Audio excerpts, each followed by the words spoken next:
ہمارے پاس ایک سوال آیا ہے اور یہ سوال عموماً لوگ جو ہیں وہ اس سوال سے ناواقف ہیں، لا علم ہیں، جہل کہہ لیں ان کا ہے، تو دین سے دوری ہے۔ کیا اہل تشیع اور اہل سنت کا نکاح جائز ہے؟ بسم اللہ الرحمن الرحیم۔ بڑا ہی نازک سوال ہے، حساس سوال ہے، لیکن ضروری ہے کہ عوام کو اس سے آگاہی حاصل ہو۔ آپ صاحب دیکھیں، ایک ہے قانونی اعتبار سے ہر مسلمان کے ساتھ، ہر کلمہ گو مسلمان کے ساتھ نکاح کیا جا سکتا ہے، فلہذا قانونی اعتبار سے اہل سنت کا اور اہل تشیع کا، لڑکے لڑکی کا یا لڑکی لڑکے کا نکاح آپس میں ہو سکتا ہے۔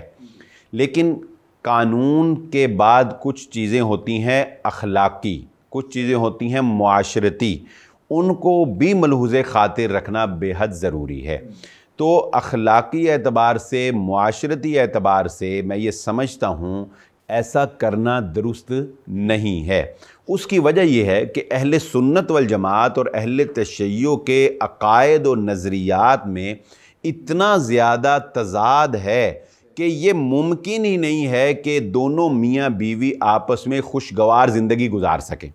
بالخصوص آپ دیکھیں کہ صحابہ اکرام کے بارے میں جو اہل تشیع کا غیر محتاط رویہ ہے، چاہے وہ کتنا بھی خود کو معتدل سمجھتے ہوں، یعنی اہل تشیع میں بھی کچھ شدت پسند ہیں، کچھ معتدل ہیں، کچھ کس طرح، لیکن پھر بھی اس کے باوجود بھی صحابہ اکرام کے بارے میں جو احترام، جو تقدس اہل سنت والجماعت کے دلوں کے اندر پایا جاتا ہے، ظاہر ہے کہ اہل تشیع کے ہاں وہ نہیں ہے۔